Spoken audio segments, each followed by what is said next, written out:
I've always remembered that October as the month when the world stopped feeling entirely safe.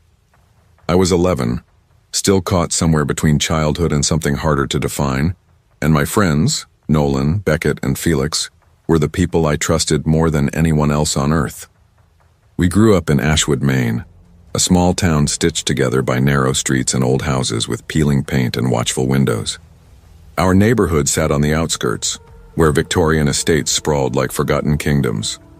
My house had one of the largest gardens, wild, overgrown, and almost defiant against time.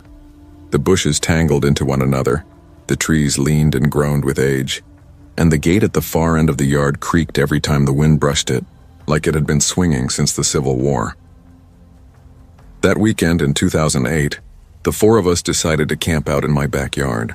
It seemed like one of those harmless ideas kids have: roast marshmallows, tell ghost stories, fall asleep laughing under a tent that smelled faintly of mildew. I was the youngest, quiet and a bit awkward, more interested in model airplanes and tinkering with scrap wood than in roughhousing. Nolan was the fearless one, always the first to jump fences or wander where he shouldn't. Beckett was our observer.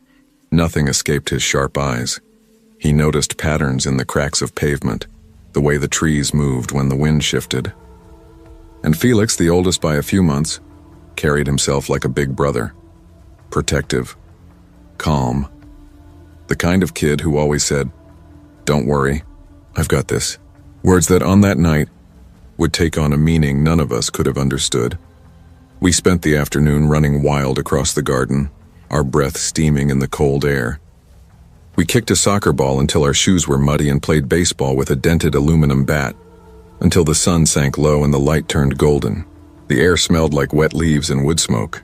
Every sound carried, the echo of our laughter bouncing off the side of the house, the rustle of branches in the distance. At one point I noticed that one of the garden gates, the one that led straight into the woods, was hanging slightly open. I was certain I'd latched it earlier. "Hey," I called, pointing. "Did anyone open that?"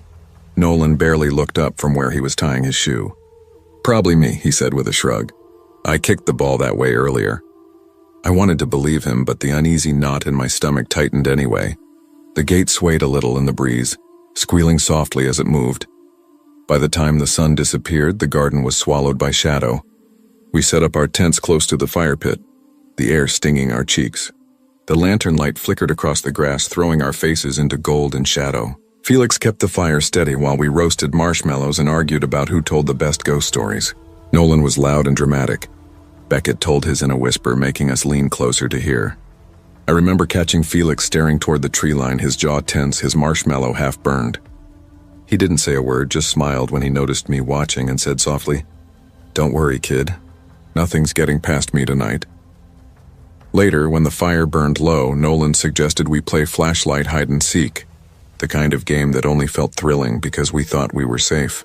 The beams of our flashlights cut through the dark like thin blades, lighting up patches of fog that had begun to creep through the grass. I crouched behind one of the old hedges near the edge of the garden, the damp earth cold beneath my knees. My breath came out in small clouds. That's when I saw it. A tall, thin figure stood near the open gate, still, watching. The coat it wore hung awkwardly, too long, brushing the tops of the weeds. I couldn't hear footsteps or breathing, just the faint squeak of the gate swaying beside it. My chest locked up. "Felix," I whispered, barely able to get the word out. He swung his flashlight toward me, the beam jittering across the hedge. "What?" I pointed. "Someone's out there." Felix's face paled as he turned the light toward the gate. But the figure was gone. The gate stood open, creaking slightly, the woods behind it motionless. The air suddenly felt heavier, colder. "Probably nothing," he said, trying to steady his voice. "Shadow, maybe. Let's head back, okay?" But Nolan wasn't ready to back off. He jogged over, flashlight swinging. "Come on, you guys seriously think it's a ghost or something? It's probably just a deer. Let's check it out. If we all go together, what's the worst that could happen?" Beckett looked uneasy. "It didn't move like an animal," he murmured. "Exactly," Nolan said with a grin that didn't reach his eyes. "All the more reason to find out what it was." I remember hesitating, the back of my neck prickling. Felix's hand brushed my shoulder, a silent warning, but he didn't stop Nolan. So we followed him. The grass was slick with dew as we stepped toward the gate, our flashlights flickering over roots and thorns. The shadows there seemed thicker than anywhere else, like the darkness itself was waiting for us. Around midnight, I woke to the faint crunch of footsteps. At first, I thought it was Nolan sneaking around again, trying to scare us. But then I heard the slow drag of a boot against the damp grass, measured, deliberate. The sound came closer. The zipper on one of the tents rasped softly, breaking the night's silence. "Guys?" Felix whispered from somewhere in the dark. His voice trembled. A shape passed through the edge of the lantern light, tall, lean, and wrong somehow. Then he stepped fully into view. A man, maybe in his 40s, with stringy, unkempt hair and sunken cheeks. His eyes were dark and sharp, reflecting the lantern glow like glass. His clothes hung loose, filthy, his coat smeared with mud. "What are you kids doing out here?" he asked, his tone calm but mocking. Each word drawn out like he already knew the answer and knew exactly how frightened we were. For a moment, none of us moved. Nolan, trying to be brave, stepped forward. This is private property," he stammered. "You need to leave." The man tilted his head, his mouth curling slightly, not in a smile but something close to one. "Private property," he repeated like it was a joke. "Hey, back off," Felix shouted, his voice cracking. The man took one more step. His boots made no sound this time. I could smell him, sweat, damp soil, and something metallic. Then, without warning, he lunged. His hand shot out, rough fingers locking around my ankle through the thin fabric of my pajama pants. The cold of his skin seared me. I screamed, kicking wildly until his grip slipped. "Let go, let go!" Nolan and Beckett grabbed my arms, dragging me backward as Felix swung a flashlight at the man's head. The beam flared across his face for an instant, wide, furious eyes and teeth clenched tight, before he staggered back, muttering something under his breath that none of us understood. We ran. Tripping, shouting, gasping, we tore across the garden toward the porch. My heart slammed against my ribs so hard I could hear it. Behind us, I caught a final glimpse of him standing near the fire pit, his outline blurred by the dying light, before he melted into the darkness beyond the gate. My dad burst from the back door, barefoot, gripping a baseball bat. "What happened?" he yelled. "There was a man. He grabbed her," Felix panted, pointing toward the trees. My father didn't hesitate. He charged into the yard, shouting into the blackness. But by the time he reached the gate, the man was gone. We huddled together in the living room, wrapped in blankets that smelled of detergent and smoke. The house, usually warm and familiar, suddenly felt too big. Every creak in the floor, every gust of wind outside made us flinch. My mom's hand shook as she dialed the police. Officers arrived within minutes, flashlights sweeping through the garden, radios crackling softly. They took our statements, asked the same questions in different ways. What did he look like? Which direction did he go? Did he say anything else? But all we could offer were fragments, shadows, sounds, fear. When they left, the lead officer's voice was calm but distant. "He probably headed into the woods," he said. "We'll keep patrols in the area." It didn't sound like a promise. The next morning, sunlight poured through the kitchen windows, making the house look deceptively peaceful. Dew glittered across the lawn.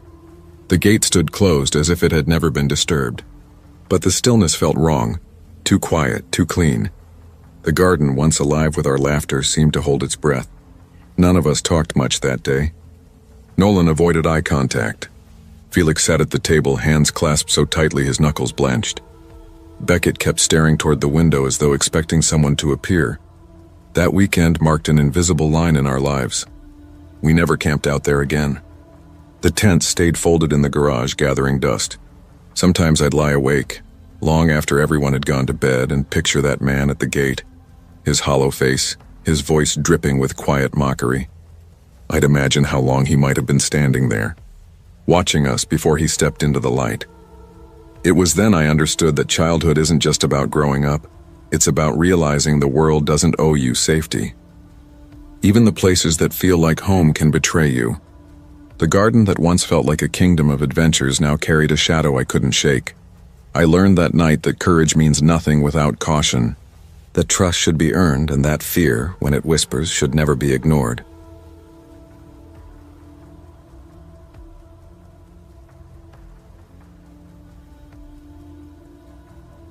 I was never much of a social guy. Most nights my apartment smelled faintly of burnt coffee and old vinyl, comforting in its own lonely way. The heater rattled in protest every time I turned it on, fogging the windows with tired breath. Ashwood University was small enough that everyone knew everyone, or at least thought they did, but that had never mattered to me.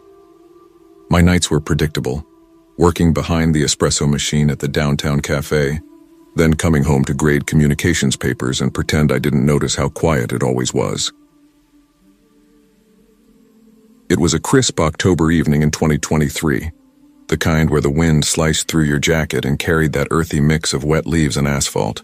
I'd just finished closing the cafe, wiping down the espresso machine, stacking cups, mopping the floor, and finally collapsed onto my sagging couch. Out of boredom, I opened a dating app I'd downloaded months earlier and barely used. Most profiles blurred together, same forced smiles, same half-hearted bios. Then somewhere between all the sameness I saw her, Violet Mercer.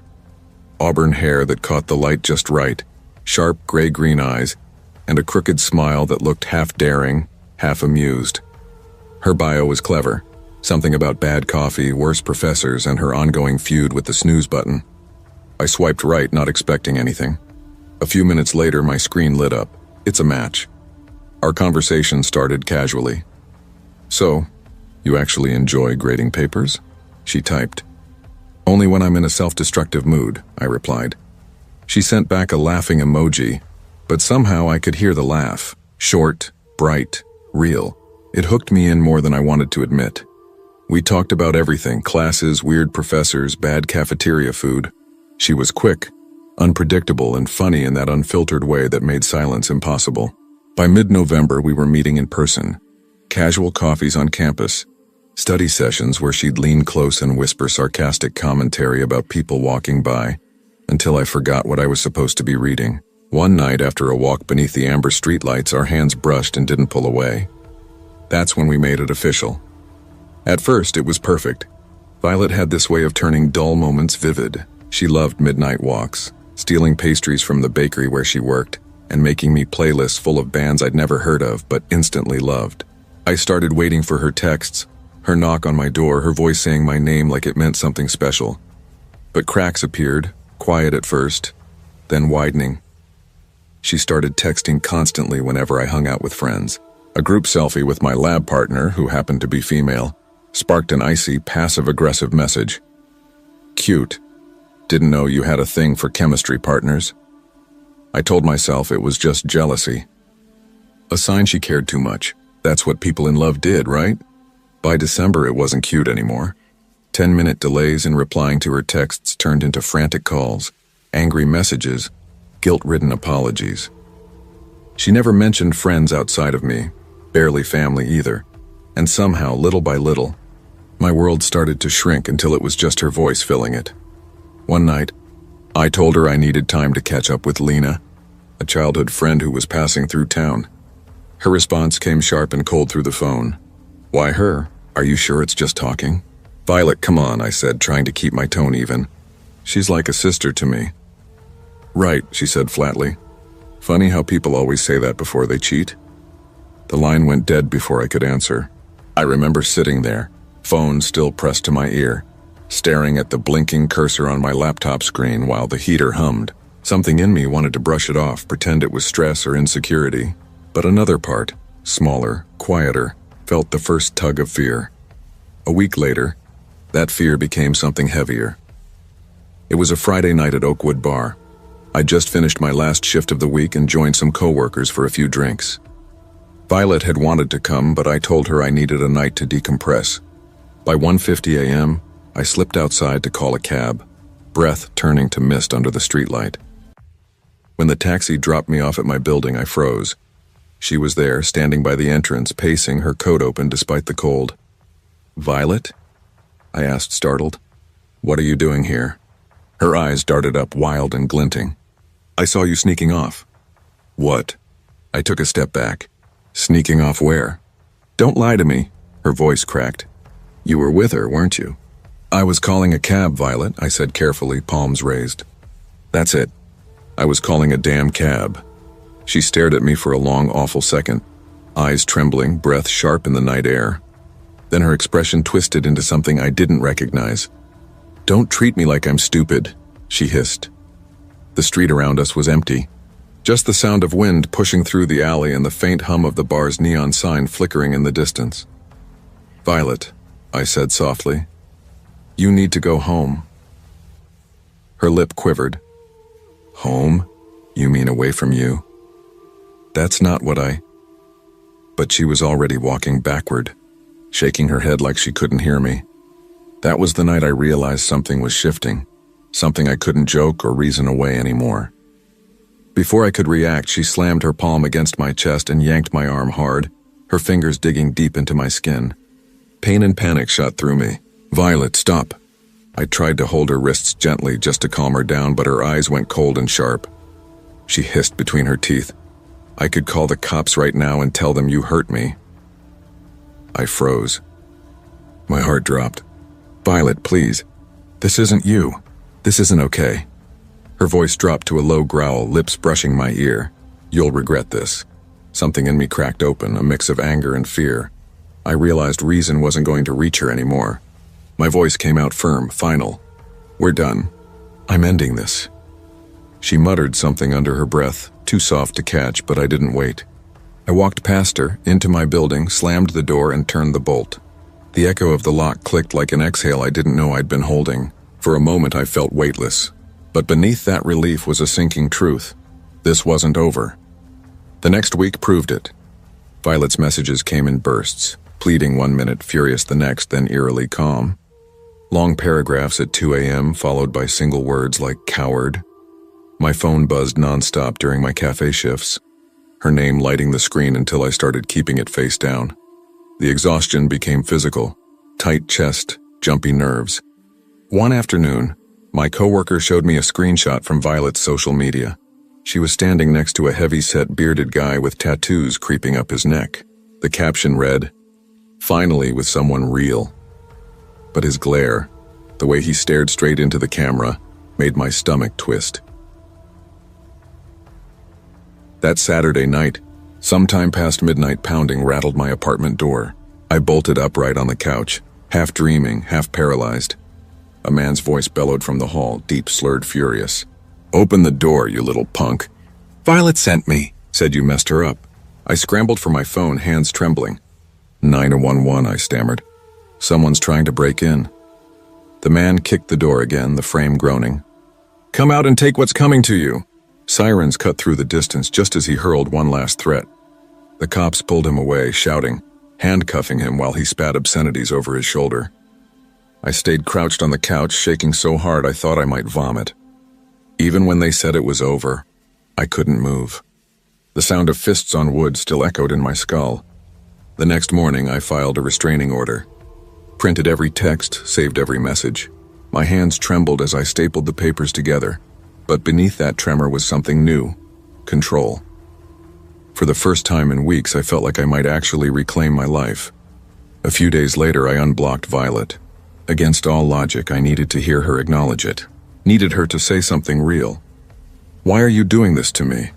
I typed. Her reply came fast. "I don't know what you mean, Ethan. Just that." Flat calculated, like none of it had happened. I stared at the message until the words blurred. Then I locked my phone and never wrote back. Weeks passed. Then her account vanished.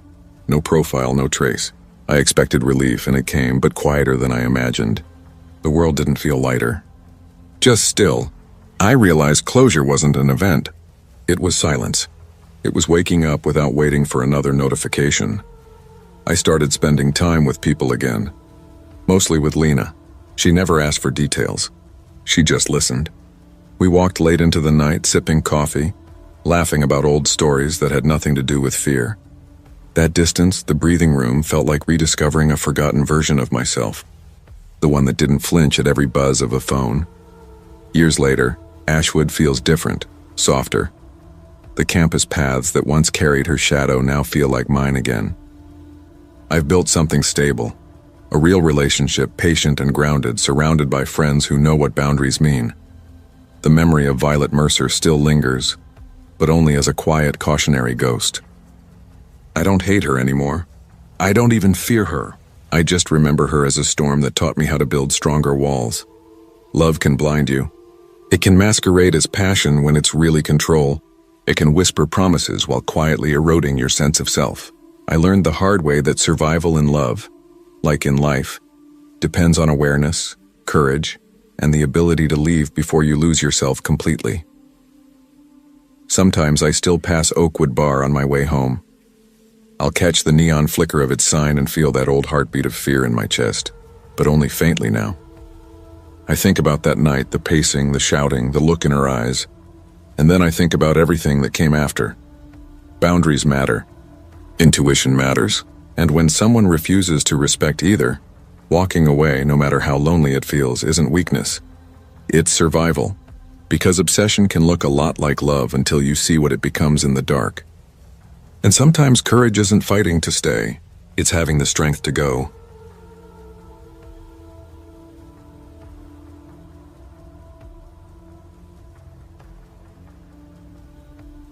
I've always thought of myself as the kind of person who drifts through life unnoticed. Not shy exactly, just the type who doesn't take up much space. In 2018, I was 19, a sophomore at Burlington University in Vermont, and my days moved with the same rhythm as the squeak of the old door at the hardware store where I worked part-time. The shop sat a few blocks from campus, wedged between a laundromat that always smelled faintly of detergent and a used bookstore that reeked of dust and old paper. It wasn't glamorous, but it covered rent and groceries. Honestly, I didn't mind it. I liked the scent of fresh-cut lumber, the metallic tang of nails and screws, the steady hum of the place, the quiet satisfaction of helping someone leave with a problem solved, and a brown paper bag swinging from their hand. When things slowed down, I'd sketch, mostly tools or little inventions I imagined might make work easier. Mr. Denning, my boss, never complained. He was an older man, thin as the rake handles we sold, and believed that good ideas started in daydreams. "That's how inventions are born," he said once, tapping his knuckle on my notebook. Somebody's daydream turned real. Miles, my best friend, loved to tease me about that. He was the noise to my quiet, hosting a late-night college radio show and dragging me into whatever nonsense he thought would make life less boring. Sometimes he'd drop by the shop, leaning on the counter with that infuriating grin. "You've got romance hiding between the screws and sandpaper," he'd say. "Romance?" I'd laugh. "You think love's buried in a box of washers?" "Not washers," he'd say. "Maybe paintbrushes. Some artsy girl's gonna walk in here asking about screwdrivers and walk out with your heart." I'd roll my eyes, but he wasn't completely wrong. I'd had a couple of short, forgettable relationships, awkward first dates, fizzled texts, but nothing that ever stuck. And for the most part, that was fine. My life was simple. Classes, shifts at the store, sketching, the occasional burger run with Miles. Safe. But when you're 19, safe can start to feel like a cage. I guess part of me wanted someone to shake things up. I just didn't know what form that would take. That something showed up on a rainy Tuesday night.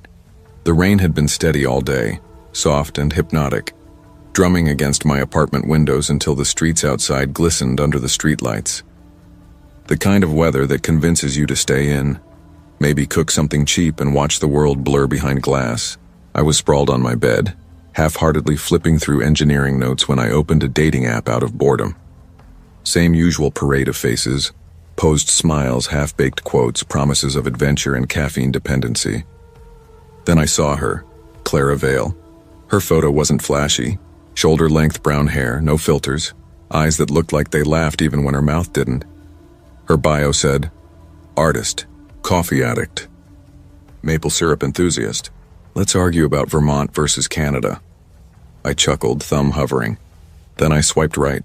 The screen blinked. It's a match. My chest gave this stupid, sudden buzz, like waking from a long nap and remembering I was still young enough to feel excited about strangers. Our first messages came easy, too easy. Me. Vermont syrup wins. No debate. Clara. Bold words from a guy who probably buys store-brand pancakes. Me. College budget. You offering to upgrade me? Clara. Only if you admit Canada's the real deal. We went back and forth for hours talking about professors we couldn't stand, favorite diners, childhood embarrassments. She was sharp, funny, quick, unafraid to call me out when I dodged a question.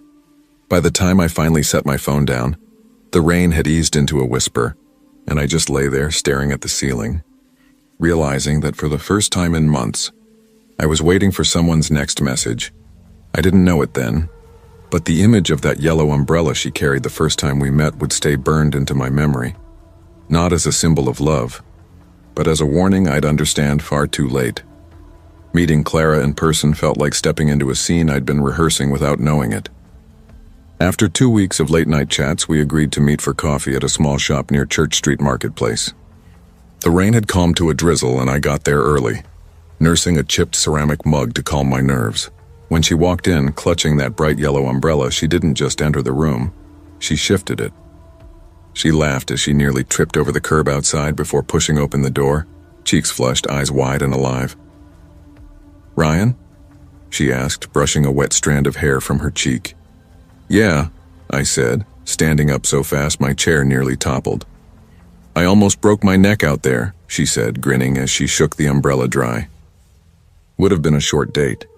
I laughed, and just like that, the tension melted. We sat down and the conversation flowed. Clara had this magnetic energy. She talked with her hands, words tumbling fast, eyes glowing as she described her art. Murals, sketches, messy experiments with whatever materials she could find. She had opinions about everything, movies, politics, food trucks, and I wanted to hear them all. By the time we left, the streetlights were smudging against wet cobblestone. She teased me about seeing the world like an engineer, measuring angles, predicting outcomes. I teased her about her umbrella, calling it something a cartoon character would carry. When we finally hugged goodbye, my chest felt lighter than it had in years. I hadn't expected it, but Clara was different. The weeks that followed blurred together. Movie nights that stretched until morning. Trips to dusty bookstores where she'd pull random titles off the shelves and make me read them dramatically in public. Study sessions where she pretended to learn about torque and resistance while doodling on my blueprints. Sometimes she'd sketch little hearts or strange symbols in the corners of my notes. She said it made the math less lonely. And maybe it did. Even Miles noticed. "Man, you're glowing," he said one afternoon, elbowing me at our usual burger spot. "She better not be replacing me as your burger buddy." "She's not replacing anybody," I said, forcing a laugh. But even I could hear the hesitation in my own voice, because deep down I knew the truth. I was falling hard, faster than I wanted to admit. Looking back, I should have noticed the warning signs early. The way her messages stacked up if I didn't reply within minutes. The flicker of jealousy when I mentioned plans that didn't include her.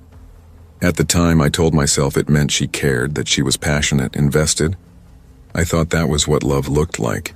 But really, those were just the first cracks forming beneath the surface. By the 4th month, Clara and I were inseparable, or at least, that's how she wanted it. She started showing up at the hardware store unannounced, leaning on the counter with that too bright smile, scanning every aisle like she was hunting for someone. One afternoon, Mr. Denning pulled me aside. "She seems spirited," he said carefully. I laughed it off. "Yeah, she just likes to visit." But when I turned back, I could feel her eyes on me, the way her body tensed if a woman even smiled while asking for help. It didn't stop there. A photo of me and Miles at a small get-together sent her spiraling. "Who's that girl standing next to you?" she texted. "She's dating my friend James," I replied. "Doesn't look like it." "You're smiling too much." I tried explaining, but every answer bred another accusation. The questions never stopped. I kept trying to reassure her, to prove my loyalty, but somehow it was never enough. When I told her maybe we needed a little space, she broke down crying. "You're abandoning me," she said between sobs. "You don't care about me the way I care about you." And somehow that worked. I stayed. Miles wasn't fooled. "She's not just jealous, man," he said, leaning across the diner table one night. "She's controlling you." I shook my head. "You don't get it." "No," he said quietly. "You don't get it.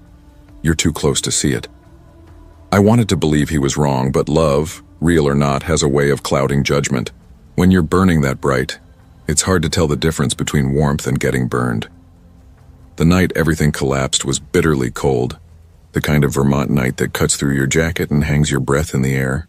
I'd been out with Miles and a few friends at a bar near campus. Nothing wild, burgers, a couple beers, laughter. By the time I trudged home, it was past 2 in the morning. She was waiting. Clara stood outside my apartment door, her yellow umbrella missing for once, her hair wild from the wind. The second she saw me, she launched into a fury. "Where were you? Who were you with? You think I don't know?" Before I could get a word out, her palm cracked across my face. The sound rang in my ears. "Clara, stop," I said, stepping back. But she followed, shouting, trembling, her hands flying. "I'll never let you go," she screamed. "You're mine. You'll regret trying to leave me." Fear coursed through me. I caught her wrists, holding her back, my voice shaking. "You need to calm down. I'm calling the police." Her eyes widened, then narrowed into something I'd never seen before. "You wouldn't dare."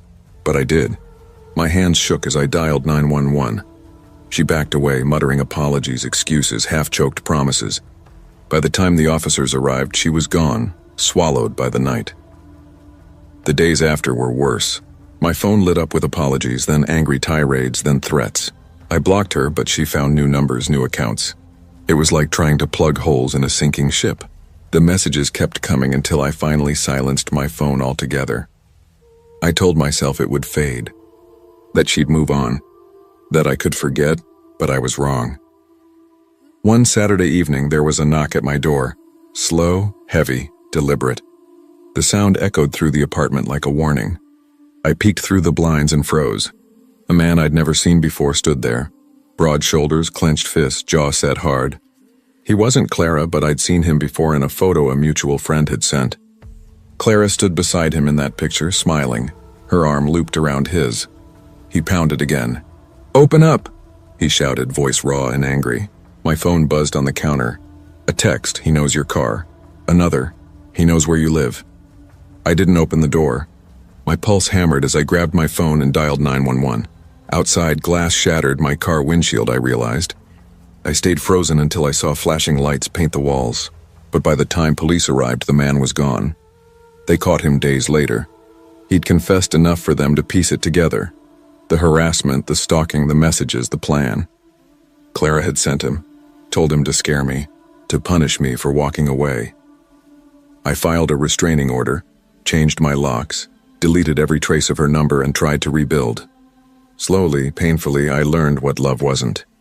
Months later, I met someone new. She was patient, steady, kind, the kind of person who didn't need constant reassurance, who made silence feel safe. With her, I could breathe again. Still, sometimes when I walk along Church Street and see a flash of yellow moving through the crowd, my stomach knots. The memory strikes sharp, a reminder etched deep. Obsession had dressed itself as love, and I'd almost handed it my freedom. Love isn't supposed to cage you, to shrink you, to make you afraid of being yourself. Real love gives you air, it lets you grow, not vanish. Intensity isn't devotion, passion isn't care. And obsession, no matter how gentle it starts, always rots into something cruel. If you ever find yourself mistaking fear for love, remember this: love that's real won't make you feel trapped. It'll make you feel free.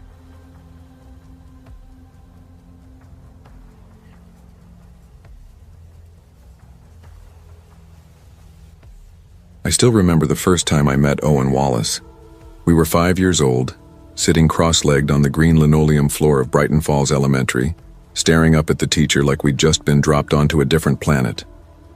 Owen had this crooked, mischievous smile, like he knew a secret the rest of us would never figure out. I can't explain it, but I knew right then I wanted that kid on my side. All through childhood, we were practically glued together. We'd bike along the forest trails that hugged the edge of town, sneak into the creek after curfew, and pull off dares that usually ended with scraped knees and us laughing until our stomachs hurt. We spent nights playing video games until dawn, arguing over snacks and pretending we weren't scared of the dark. If anyone asked for a partner in crime, the answer was automatic: him and me. Our friendship felt indestructible, like it was built into our bones. Then came January 2022, the month everything fractured. I was at a weekend art workshop in Portland, painting landscapes with borrowed brushes that made the sky blur into impossible colors. I remember feeling content for once, until my phone started buzzing again and again in my backpack. When I finally pulled it out, I saw 5 missed calls from Owen's mom and 1 voicemail that made the world tilt. I don't remember the drive home. Just rain and fog smeared across the windshield, my fingers gripping the steering wheel so tight they hurt. None of that matters, though. What matters is the fire. Owen's family home, the same one with creaky floors and the smell of cinnamon bread on Sunday mornings, was gone. The firefighters said he'd been trapped in his room. The words sounded foreign, like something spoken through static. Trapped, gone. My best friend was gone. Brighton Falls went quiet. The town lit candles along the sidewalks, people whispered condolences in grocery aisles and church steps. But none of it sounded real. Their voices felt like wind passing through hollow walls. I drifted through the days, class, meals, sleep that never lasted. At night, I replayed our last conversation in my head, trying to catch some clue I might have missed. His laugh, the way he'd said, "See you soon." Then came the sightings. At first, I told myself it was just grief twisting my mind, a shadow with his shape, a reflection in a storefront window, a stranger with the same smirk. But then it started happening too often. I'd see him behind the grocery counter, half smiling, at the edge of my dorm window, just standing there in the dark. Once, while walking the forest trail, I felt someone fall into step beside me. When I turned, he was there, crooked smile, same stance, eyes meeting mine like nothing had changed. Every time I froze. Every time he looked so alive. Then one night in March, I woke up to a whisper. Soft. Close. Right beside my ear. It wasn't an accident. "You locked me in." My body went rigid. The voice wasn't a dream, I knew that voice. Owen's, and then the memory hit me. Months before the fire, during one of our stupid dares, I'd wedged a chair under his doorknob, trapping him in his room while he yelled for me to stop. We'd both laughed, and he'd shoved the door open easily. I hadn't thought about it since. But now, hearing those words, my stomach dropped through the mattress. The next morning, I drove to the police station. My hands shook so badly I could barely sign in. I told them everything. About the prank, about what I heard, about how maybe this was all my fault. I thought confessing might lift the weight. Maybe guilt could be traded for truth. But what the detective told me made the world spin. The fire hadn't started from faulty wiring or a candle left burning. It had been set deliberately from inside Owen's room. I remember staring at him numb. "That's impossible," I said. "He was trapped inside." The detective just sighed. "That's what we can't figure out." After that, I stopped sleeping. Every creak in my apartment made me flinch. Every reflection looked like him. My brain kept looping back to the whisper. "You locked me in." It threaded through my thoughts like smoke, curling tighter every day. Sometimes I'd see him and he'd look almost gentle, like he was watching over me. Other times his stare was cold, accusing. Each glimpse left me shaking. Had I caused it? Had my stupid prank triggered something darker? Eventually, I couldn't stand it anymore. I drove back to Brighton Falls to see the ruins. The police had cordoned off most of the property, but the fire marshal, an older man who'd known my parents, let me walk the perimeter. The smell hit first, damp ash, scorched insulation, the sharp chemical tang of whatever accelerant had fed the blaze. My boots crunched over debris, every step releasing tiny puffs of black dust. The air felt heavier there, like grief had soaked into the soil. The charred skeleton of the house stood silent against the gray sky, and for a moment I thought I saw him again.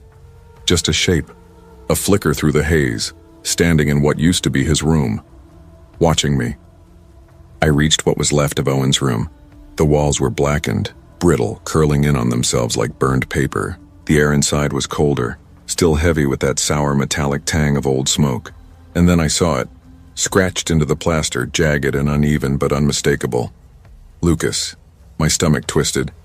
The handwriting was his. My knees went weak, and I had to grip what remained of the doorframe just to steady myself. Tears stung my eyes, and for a moment I couldn't breathe. Why would he write my name? What had he been trying to tell me? My mind screamed while my chest ached so violently I thought I'd collapse right there in the ruins. That night back in my apartment, I lay on my bed staring at the ceiling fan turning slowly in the dark. My thoughts spun even faster. I hadn't meant to hurt him, God, I never had, but was that enough? Could an apology fix something like this? I realized grief wasn't just sadness. It was guilt tangled with memory, an endless loop of what-ifs and if-onlys. And then somewhere between exhaustion and understanding, it hit me. Owen hadn't been haunting me out of anger. He'd been protecting me. The thought crept in like cold water seeping into my veins, slow but undeniable. He must have known something that night. Something worse than my childish prank, something he'd never told me. And I'd been too blind, too naive to see it. After that, I started walking the streets of Brighton Falls more deliberately. I'd look into every reflection, every passing face, hoping to catch even a glimpse of him. Sometimes I did. In the glass of a darkened storefront, I'd see him leaning casually against a wall, that same crooked grin lighting his face. "Owen?" I'd whisper, my voice trembling. But he never moved, never spoke. His presence hovered at the edges of reality, just close enough to feel, never close enough to touch. It left me doubting my sanity. One night, I went back to the burned house. I didn't tell anyone. I just needed closure, maybe, or proof. The rain was light but constant, the kind that feels like mist until it chills your skin. I pushed open the warped gate and stepped into the yard, my flashlight beam slicing through the dark. The house loomed before me like a hollow carcass. I whispered his name, Owen. For a moment, there was only the rain, and then something moved. A flicker, a shimmer near the room where he'd died. My heart pounded as I raised the light, but all I saw was drifting smoke or maybe steam from the wet wood. Still, the air felt charged like the house was holding its breath. I froze, caught between dread and longing. Somewhere deep inside, I could almost feel him watching. Alive somehow, but why? Was he warning me? Guiding me? Or still trying to tell me something I didn't want to hear? I couldn't let it go. I started digging into the case, begging for access to the investigation files. When I finally got them, one small detail made my chest tighten until I could barely breathe. The fire hadn't just been set inside. It had been set to trap someone. And based on the burn patterns, that someone could only have been Owen. But why would he stay? I met with Fire Marshal Jenkins, an old friend of Owen's dad. His office smelled faintly of smoke and old coffee. He looked tired when I told him what I'd found. "Lucas," he said quietly, folding his hands. "Your friend, he stayed because he was trying to protect someone else. That's who he was." I stared at him. "Protect who?" He just sighed. "That's something we'll probably never know." I walked out into the drizzle feeling both hollow and strangely lighter. He hadn't blamed me. Owen had chosen to stay. He'd sacrificed himself for someone else, maybe even for me. The guilt I'd been dragging around for months wasn't the truth, it was just my punishment for not understanding sooner. But knowing didn't make the ache fade. Some losses carve so deep they become part of you. Time passed, but Brighton Falls never felt the same. The laughter on Main Street sounded thinner, the air quieter. I still walk those streets sometimes, eyes tracing the corners of windows, the shifting patterns of shadows. Every now and then, I feel him there. Sometimes it's comforting, other times, it chills me to my core. The memories come back in waves, the forest trails, the daring midnight swims, his lopsided grin when he beat me at games. They're bittersweet now, like old film reels playing through smoke. I've come to understand something I couldn't before. Grief isn't just sorrow, it's vigilance. It's learning to live beside the echoes of what you've lost. It's awareness of what you can never fix, and the quiet acceptance that not all wounds close. Owen's life and the way he left it taught me that some marks never fade. You just learn to carry them, because guilt can blind you, but love, real, unwavering love, teaches you to see again. And maybe that's what he wanted me to understand, that even in tragedy, even through fire and loss, love and loyalty endure.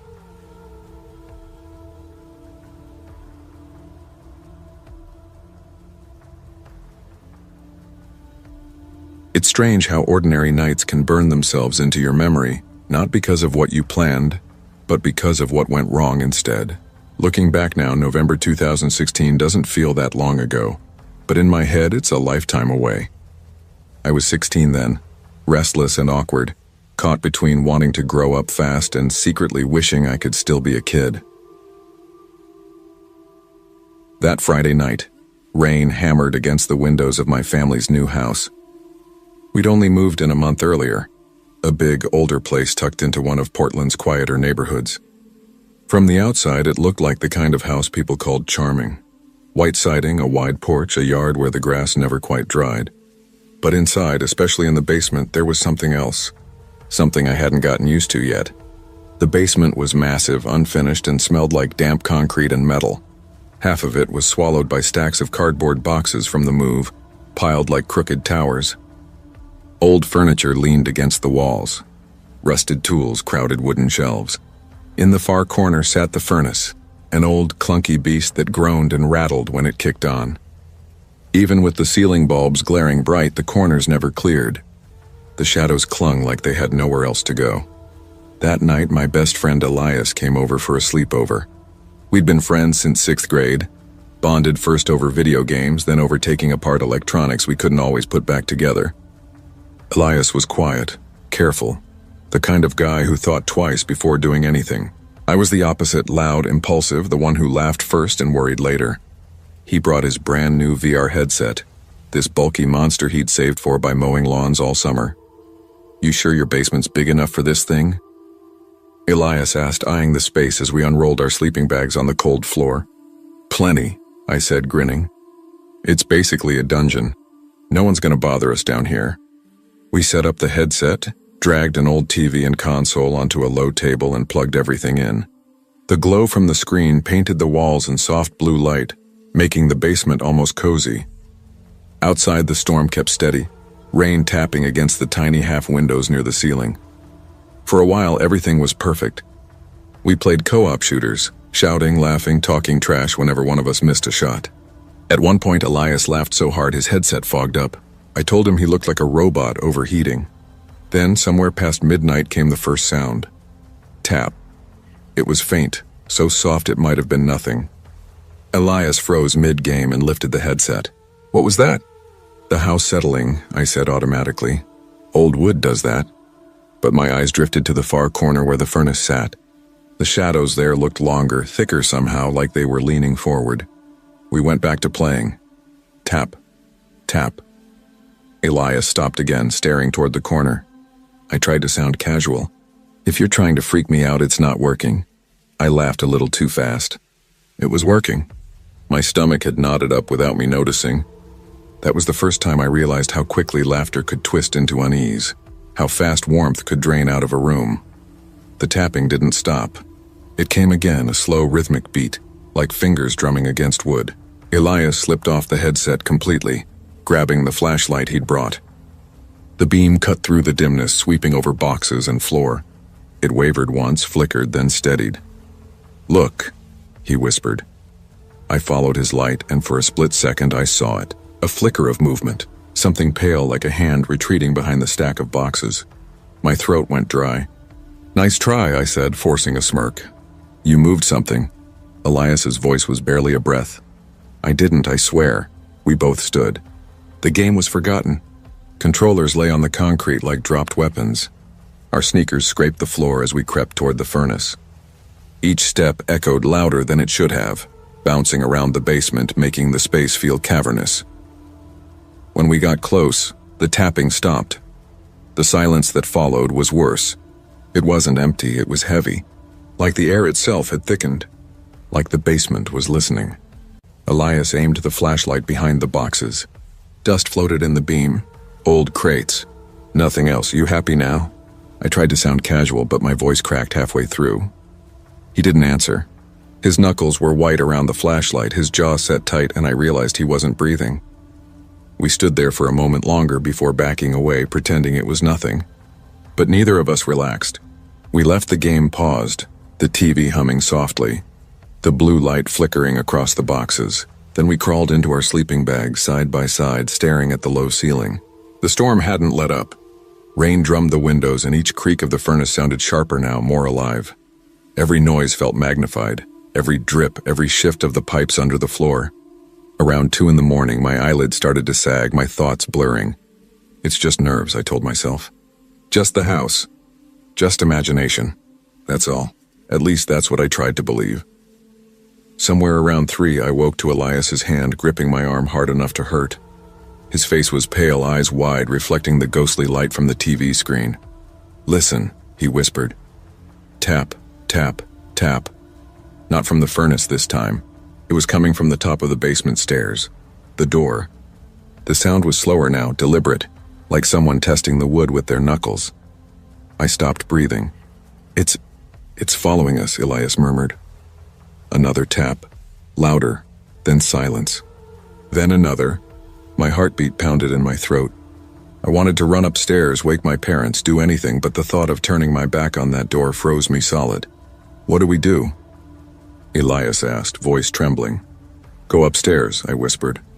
The words scraped out of me, small and broken, but it was all I had. We stood together, clutching each other's sleeves. The stairs creaked under our feet as we climbed. Each step we took, another knock came, tap, tap, matching our rhythm like something pacing us from the other side. The wood moaned, shadows stretching up the wall ahead. At the top, panic finally ripped free. "Mom, Dad!" I shouted. My voice cracked and echoed down the stairs. The knocking stopped. A light clicked on in the hallway. My dad appeared, rubbing his eyes, confusion written all over his face. Then he saw us, two shaking 16-year-olds, and his expression softened. "What's going on?" he asked, his voice thick with sleep. "There was knocking," I blurted. "On the basement door." "We heard it." Mom appeared behind him, her robe pulled tight.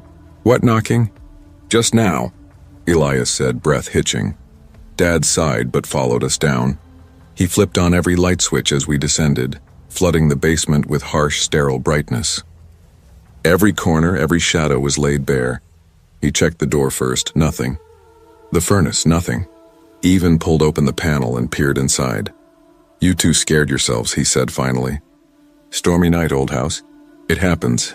But Elias and I locked eyes. We both knew what we'd heard. That night we gave up on the basement. We dragged our sleeping bags upstairs to the living room. Mom plugged in a little nightlight, the kind shaped like a star, meant for toddlers. Neither of us protested. Every time the house creaked, we jumped. Every gust of wind rattling the windows made our hearts lurch. Sleep came in shallow bursts, and each dream ended with a sound, 3 dull taps echoing in the dark. When morning came, sunlight spilled through the curtains. The storm had passed. Everything looked normal, almost too normal. The air smelled of coffee and toast, and my parents chatted like nothing had happened. But beneath all that, the house felt divided, the basement no longer part of it, like something had been sealed away down there waiting. We never went back alone. Not once. If I needed a tool or a box, I made excuses or waited until Elias came over. He didn't argue. He understood. We didn't tell anyone else. Who would believe us? To them, we'd just be two scared kids in a creaky old house on a rainy night. But I can still hear that sound sometimes, soft and measured. Too rhythmic to be pipes. Too intentional to be chance. Even now, years later, if I'm in a basement or an old building and hear a knock somewhere behind me, my chest tightens. For a second, I'm 16 again, frozen beside Elias, eyes locked on the dark where shadows shouldn't move. Maybe it was imagination, shaped by exhaustion in a storm. Or maybe it was something real, something curious testing the boundaries of our fear. I'll never know. But that night in November 2016 left a scar that's never faded. Fear has a way of teaching you what reason can't. It blurs the line between real and imagined, between safety and danger. That night taught me that courage isn't pretending you're not afraid. It's knowing you are and still taking the next step, as long as someone you trust is beside you. And sometimes that's the only light you get in the dark.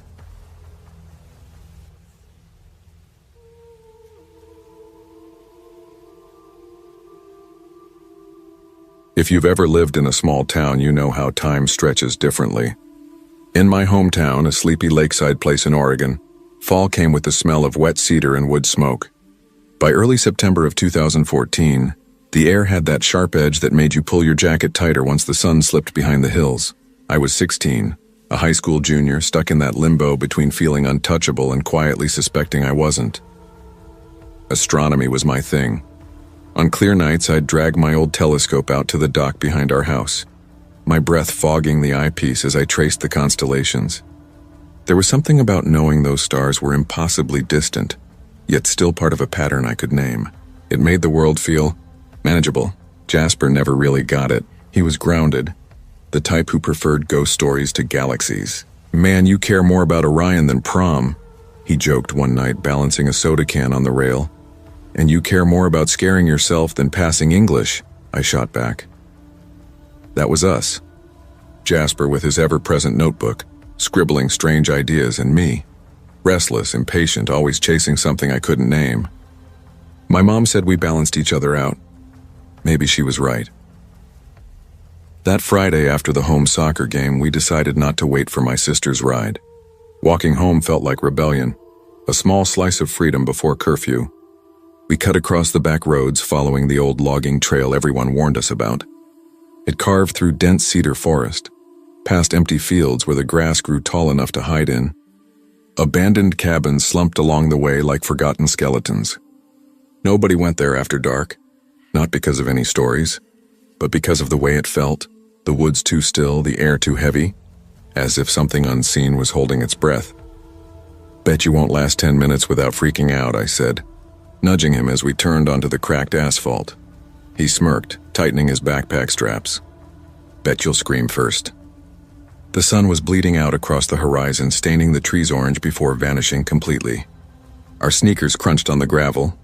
The sound echoed weirdly, bouncing back in warped fragments that didn't quite match our rhythm.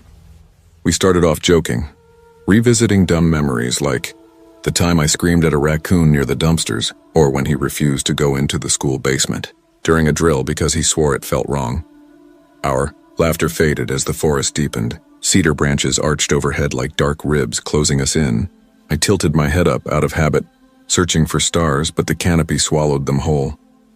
That was when the unease started, just a flicker at first, the kind that makes your neck prickle and your pulse quicken. I tried to shake it off. Just a road, just trees, nothing else. But by the time darkness fully settled, I'd learned how quickly nothing can turn into something. We were halfway down the road when Jasper stopped cold. His hand clamped onto my arm, his voice barely a breath.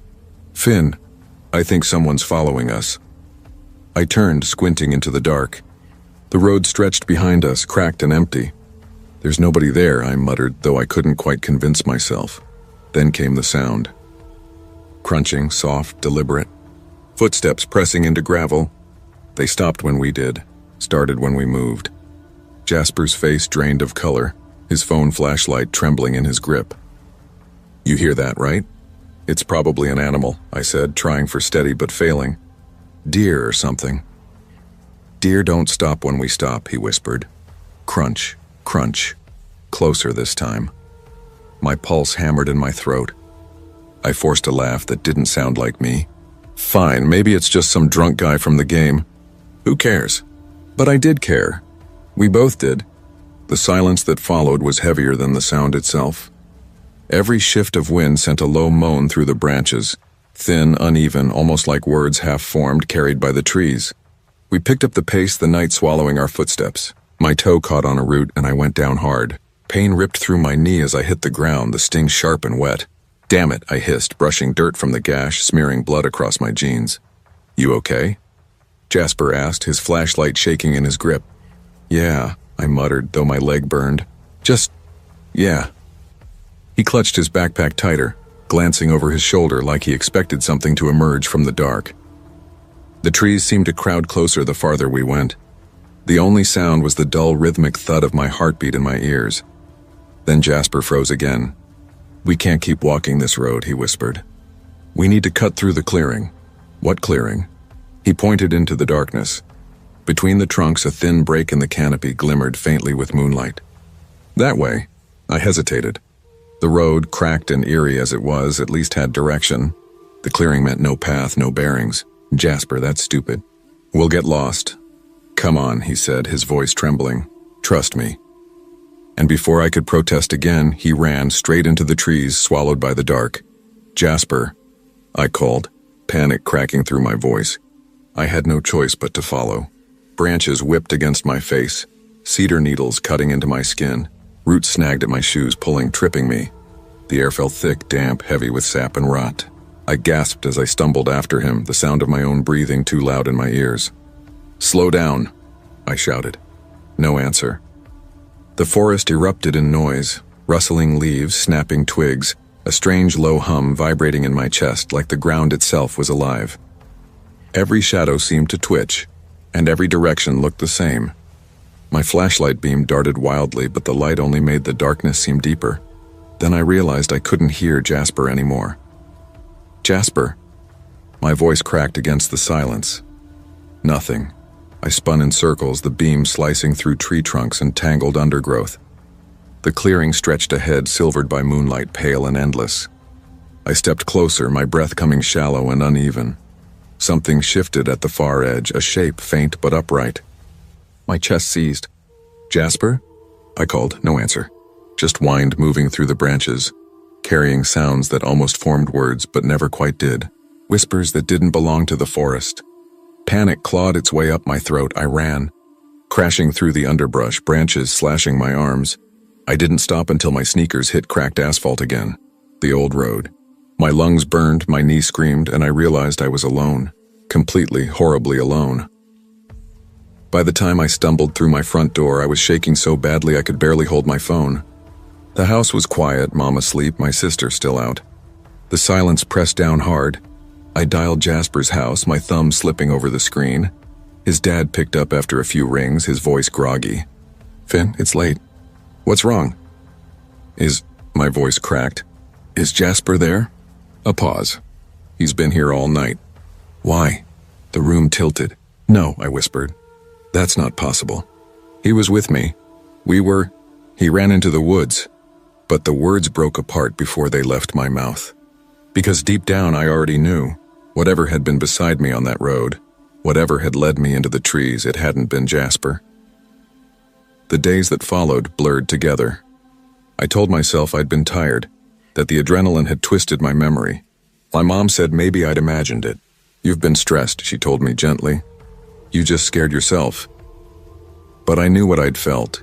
The footsteps syncing with mine, the whispering wind, the figure that turned when I called his name. It was real enough to leave a scar. After that night, I avoided the logging road entirely. Even the sight of cedar trees made my chest tighten. I still took my telescope out sometimes, but the stars felt colder, distant in a way they hadn't before. My love for the night sky hadn't vanished, it had just changed. Now I understood how easily the mind could warp what it saw, how quickly familiar things could tilt into something else. Sometimes, walking home late, I still hear it. That soft rhythm, crunch, crunch, footsteps matching my own. I tell myself it's memory, just my nerves replaying that night. But the unease never fades. Because the worst part isn't what happened out there. It's realizing that I trusted the wrong voice. Fear isn't always about what hides in the dark. Sometimes it's about what the dark awakens inside you, how it bends your reality until even your own senses turn against you. And once that happens, once trust fractures, it doesn't heal. It just lingers, quiet, invisible, waiting for the next time you walk down a road that feels a little too silent.